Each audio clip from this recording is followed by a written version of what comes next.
All right, and with that, it's time for our main topic for episode 132 here of the Security Token Show. And this is actually our first multi-part main topic series over the next couple of episodes. We're going to be breaking down real estate because let's face it, everyone knows that real estate is illiquid, it's primed for disruption, and it does seem to be one of the quickest industries to adopt blockchain technology as a whole. We've seen large properties here in Miami be acquired for millions of dollars worth of cryptocurrency. We've seen actual issuers here in South Florida selling dozens and hundreds of real estate properties via security tokens, and we've seen everything else under the sun. So in order to keep this organized, we're actually going to do it in 3 parts. The first here, this episode, we're kicking it off with security tokens. How can you invest in real estate? How can we really build this ecosystem? From there, we're going to dive into digital payments as well as digital property rights and all that kind of stuff, understanding how companies like Proppy and others have been so successful in the NFT space with real estate. And then finally, we're kicking it off with maybe the conceptually most difficult idea, especially for real estate experts, and that is metaverse real estate. What does it mean to have digital property? How does that work? And where do all these other pieces fit in? So without further ado, Herwig, I want to kick it over to you, our resident expert here. Let's talk about security tokens and real estate. I love it. I love it. Web3 meets real estate. We're going to cover it all in 3 parts, starting, of course, with our favorite topic, security tokens. Now, we've got a lot of content on this, so I hope many of you will catch up, but I'm still going to try to keep this rather simple and focus on a lot of the features of what security tokens do for real estate. But first, let's go through the process because we're not talking about using blockchain on the physical level. We're saving that for next week. This is where we're talking about title, talking about transactions using cryptocurrency and other things. Today, now we're focused on actually securitizing the asset itself and using tokenization to create a security token and enable a host of new benefits that come about. And this process looks a little bit like this, Kyle. We have a property together that we own, and we say, you know what, we want to sell some of it. We go ahead and we take that property and we actually assign the deed over to an LLC.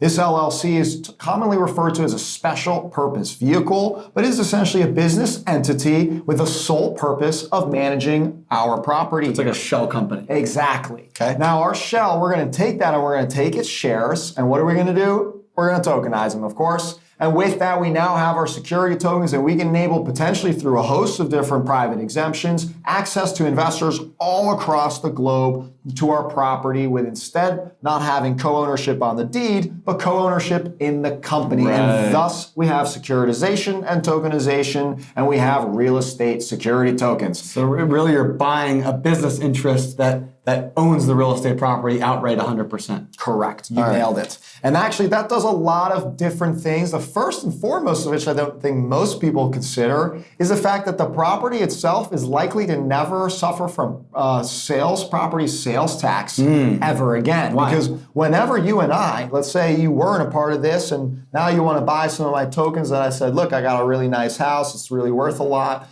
Maybe it's potentially even producing some kind of an income from a tenant I have in my guest room. You want to buy some of my tokens, and I simply sell you shares in my company, right? I'm not selling you the deed or a piece of the deed. The house isn't changing hands. The house is not changing hands. Simply the ownership within the overlying entity, really, that owns the property. And that's a pretty big deal if you think about it. Now you're creating a whole new sale method that is circumventing what is expected to be sort of a traditional sales process for A homes. loophole, if you will.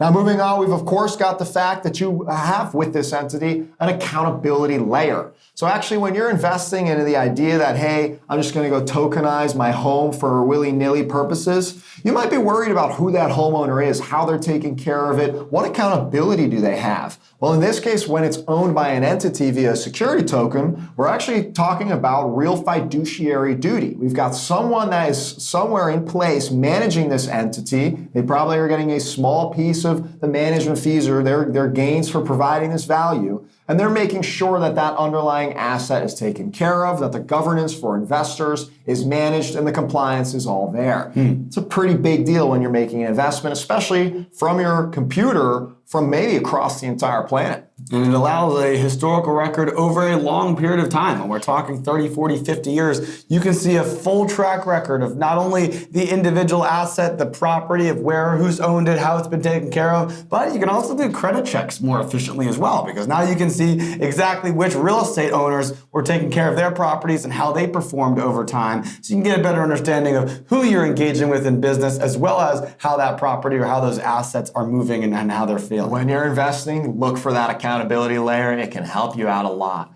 And of course, when you are investing, that's the beautiful thing about security tokens and real estate. Typically, especially for foreigners, it is very difficult to invest in, say, US real estate, was commonly considered some of the most premium real estate, one of the best asset classes in the world. And now, thanks to security tokens, we're seeing countless platforms and real estate brokers digitize to enable foreign investment into local properties through the exact same method that we just described via security tokens. Super, super cool. Yeah, we've seen this really take the world by storm. Companies like Realty have issued hundreds now of properties on chain. These are real US properties that are being sold to international investors, and they are flying off the shelves like hotcakes because of the fact that international investors want access to US real estate, want to get paid in US dollar dividends, and do not have the ability to just purchase a house outright or just purchase any of these properties specifically and directly and wholly. So doing this fractionalization perspective lowers the barrier of entry for anyone to participate while still allowing for that liquidity and the flexibility of an investment the way that we see with security tokens. And it works both sides too, because as a seller, now I don't actually necessarily have to do a wholly owned purchase. I can actually just sell a portion and continue to benefit from my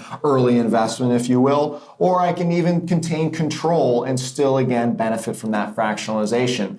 But the purpose of all, I think the biggest benefit that kind of brings all of this together is the fact that now that it's a real estate token, we can bring it to a market. Perhaps like my company of the week, IXSwap, it'll be super easy to potentially find some liquidity, or there will be marketplaces all around the world, exchanges, brokers, etc., that will enable it possible for you to find liquidity via your token. And when there is a market that isn't just a buyer one-to-one like we see with NFTs, for example, very similar with homes. You're doing these over-the-counter direct transactions, and now suddenly you're enabling a whole market, which per your fractionalization comment actually makes it possible so that fairer value can be enabled because there are more buyers that are coming to the table and saying, hey, this price is far too low, I'll definitely take that, or hey, this is way above market, I definitely am not touching that. When there are more people in the market able to voice their opinion and participate and create that liquidity, that's a very powerful thing for real estate altogether. That's absolutely right. And when I look at it from the other side, from an investor, from those perspectives, if you wanted to participate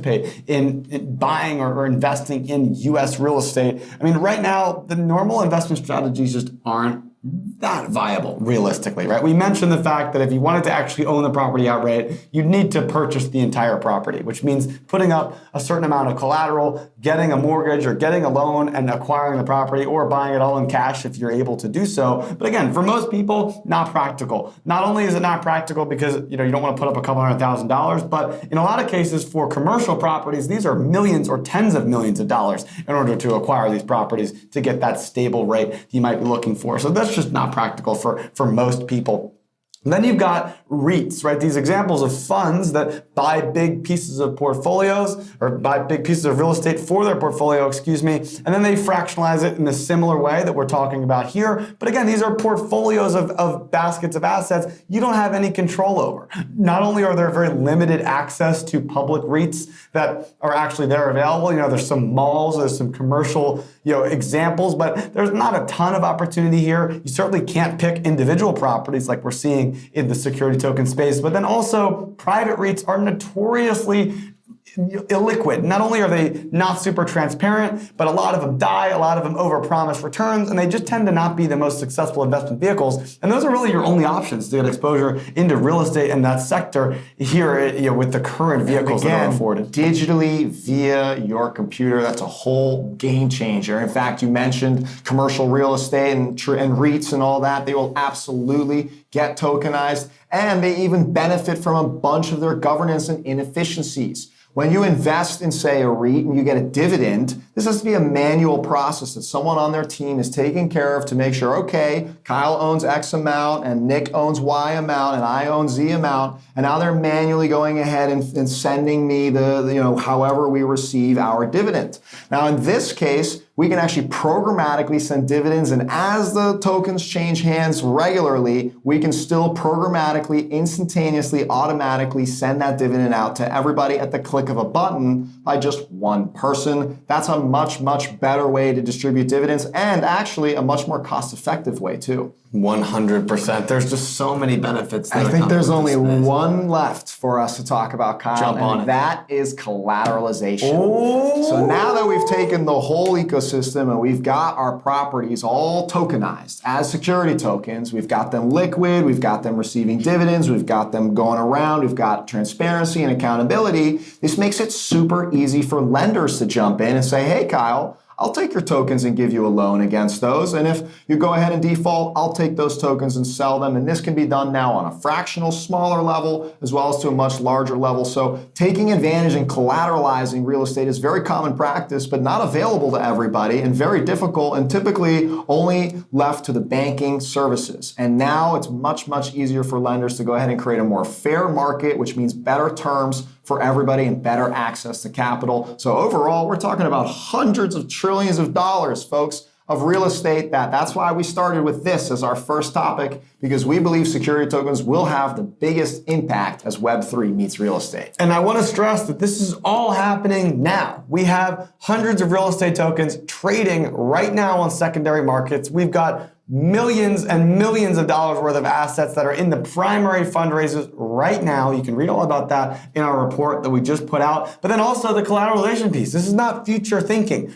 Realty is already working with AV. They have their RMM, their real estate market maker. You can already get up to 75% collateralization on your real estate equity that you've purchased. This is all possible today. It's in the early stages for sure, but this is not theoretical thinking. The time is now. So if you have questions about any of this stuff, of course, you can reach out to Kyle and myself directly via social media. We actually also have a Ask a Token Advisor monthly webinar. It's the first Wednesday of every month. You can go register for that and ask questions there as well to our entire consulting team. And of course, if you have questions about the entire show, thoughts, feedback, suggestions, reach out to us. Follow us on Security Token Market. We're available on all social media channels and stomarket.com for the latest data, the latest news, and all things security tokens. Like, comment, subscribe, share the love. Please send it to your friends, your family, anybody that wants to learn more about blockchain, and we'll talk to you next week.